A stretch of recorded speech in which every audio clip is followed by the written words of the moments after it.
So hello everyone, you are welcome on my YouTube channel. So we had complete our subtopics, okay, like Swaraj and idea of state and trusteeship theory. So today we will learn about social aspect of Gandhism, means Sarvodaya, and new education policy like Talim, okay, new Talim. And मैं आपको कुछ information देना चाहूँगा कि जो Hindi medium की videos हैं वो मैंने अलग बनाई हैं, ठीक है जी। तो उसका जो लिंक है, उन वीडियोस का जो लिंक है वो मैं आपको डिस्क्रिप्शन में सेंड कर दूँगा। तो चलिए शुरू करते हैं। Social aspect of Gandhism, Sarvodaya. Sarvodaya means upliftment of all according to Gandhi ji. Sarvodaya refer to an ideology which is based on truth and non-violence. No one should have enmity towards anyone in the society. This class is based on cooperation. Gandhiji idea was Sarvodaya alternative to socialism may be considered. Apart from Gandhiji, other Sarvodaya thinkers Jayashankar Narayan ji, Dada Dharmadhikari, Dhirendra Majumdar, etc. Vinoba Bhave was the most famous Sarvodaya. In the Constitutional Assembly, S.N. Agarwal was a famous Gandhian. Sarvodaya is a Gujarati translation of John G. unto this last 1816. So here the meaning of the Sarvodaya is upliftment of all, means सभी का उत्थान. According to Gandhi ji, Sarvodaya refers to an ideology which is the based on truth and non violence. ठीक है, यहाँ पर जो सर्वोदय का meaning बताया गया है वो ट्रूथ एंड नॉन वायलेंस से कहा गया है, सत्य और अहिंसा, truth and non violence. Okay, and he was saying that it is alternative of socialism, means it is the similar to socialism. ये सोशलिज्म मतलब कि समाजवाद के समान है, उसके जैसा है, इसका अल्टरनेटिव है कौन? सर्वोदय. ओके, एंड ये कुछ और चीज़ों के बारे में बताते हैं और ये कहते हैं कि सर्वोदय के जो और भी थिंकर्स थे, जैसे जयप्रकाश नारायण जी थे, ठीक है, एंड दादा धर्माधिकारी थे, धीरेन्द्र मजूमदार थे. Okay, and he was saying the Vinoba Bhave was the most famous सर्वोदयाई. सबसे फेमस जो सर्वोदयाई थे, ठीक है, वो थे विनोबा भावे. ओके, एंड ये बोलते हैं कि S.N. अग्रवाल जी थे ना, वो सबसे ज़्यादा फेमस गांधीयन थे. ठीक है, कहाँ पर? कॉन्स्टिट्यूशन असेंबली में. And do you know Sarvodaya is a Gujarati translation of unto this last which one written by John ji. Okay, तो चले आगे चलते हैं. From the ideas of John he took the following ideas. The good of the individually lies in the good of the society. The labour of a lawyer and a barber have the same value. The life of labours and artisans is the real life. Gandhiji's ideal society was Sarvodaya Samaj, which is termed as oceanic circle, according to which the person will work from the good of the family and the family will do good for the village and the good of the taluka will be done by the villagers.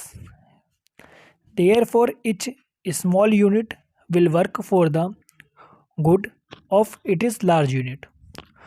According to him, the upliftment of all individually is necessary.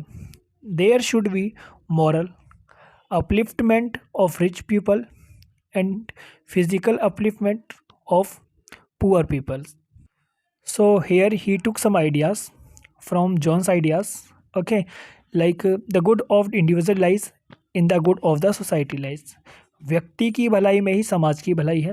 Okay, and he was saying the labour of lawyer and a barber it is the same value. ये कहते हैं कि चाहे वो lawyer हो या वो barber हो, दोनों का काम समान है.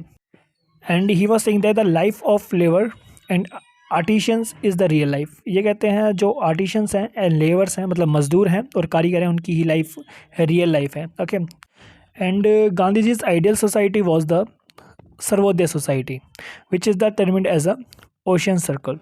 सो जो गांधी जी की आइडियल सोसाइटी थी, मतलब कि आदर्श समाज था, वही सर्वोदय समाज था। Okay, so now and he was saying that here the people will work for the good of the family. यहाँ पर कह रहे हैं कि जो व्यक्ति है वो काम करेगा अपने परिवार की भलाई के लिए, and the family will do good for the village. जो फैमिली वो काम करेगी गांव के भलाई के लिए, and the good of the taluka will be done by the villages. मतलब तालुका के लिए जो काम करेगा वो विलेजर्स करेंगे। Okay, there is small unit which work all the good of it is largest unit. जो सबसे छोटी इकाई है, जो सबसे स्मॉल यूनिट है, वो सबसे लार्जेस्ट यूनिट के लिए काम करेगी। Okay, and according to him the upliftment of the individually is necessary. जो व्यक्तिगत उत्थान है वो बहुत ज़रूरी है। ठीक है, जो व्यक्ति का उत्थान है, व्यक्ति की भलाई है, वो बहुत ज़्यादा ज़रूरी है, ये बात कहते हैं। There should be moral upliftment of rich people and physical upliftment of poor people.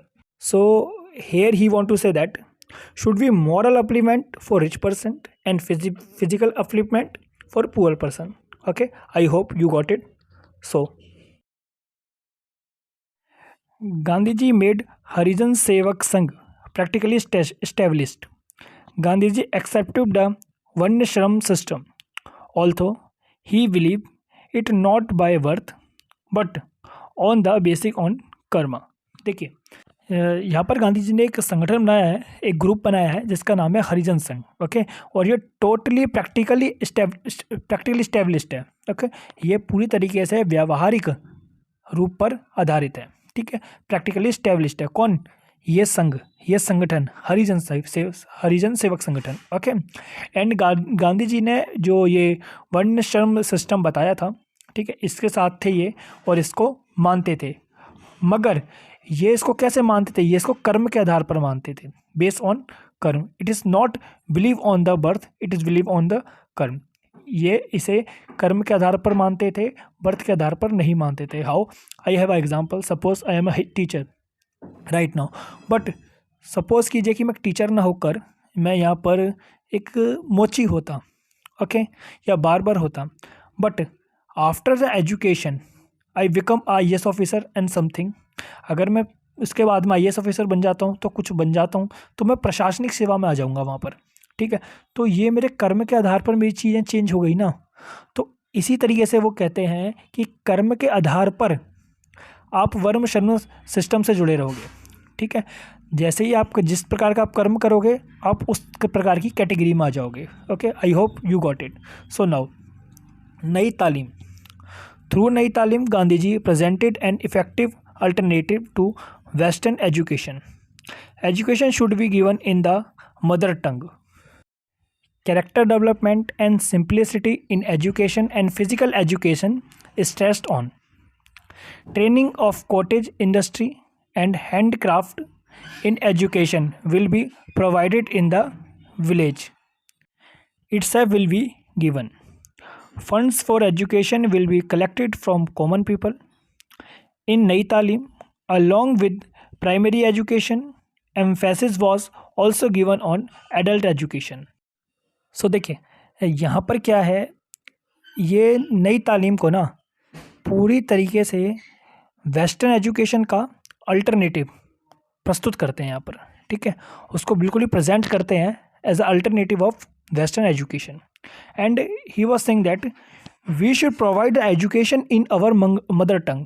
अपनी मातृभाषा में हमें एजुकेशन प्रोवाइड करानी चाहिए। And he was saying character development and simplicity in education and physical education states on. ये कहते हैं कि कैरेक्टर डेवलपमेंट यानी कि चरित्र का विकास, सिंप्लिसिटी इन एजुकेशन, उसके अंदर हमारी सादगी, फिजिकल एजुकेशन, और हमें शारीरिक रूप से शिक्षा प्रदान की जानी चाहिए। ठीक है, training of the cottage industry and handicraft in education will be provided in the village, it is sale will be given. और ये कहते हैं जो कॉटेज इंडस्ट्री की ट्रेनिंग, ठीक है, और हैंडीक्राफ्ट की जो ट्रेनिंग होगी वो सारी गांव में प्रोवाइड की जाएगी, ठीक है। और जो फंड आएगा ना, fund from education will be collected from the common peoples, जो गांव के कॉमन पीपल्स होंगे उनसे फंड को इरेज किया जाएगा, लिया जाएगा, ठीक है। देन इन नई तालीम along with the primary education emphasize was also given on adult education। यहाँ पर ये बोलते हैं कि प्राइमरी एजुकेशन के साथ साथ एडल्ट एजुकेशन पर भी ध्यान दिया जाएगा। Okay, I hope you got it.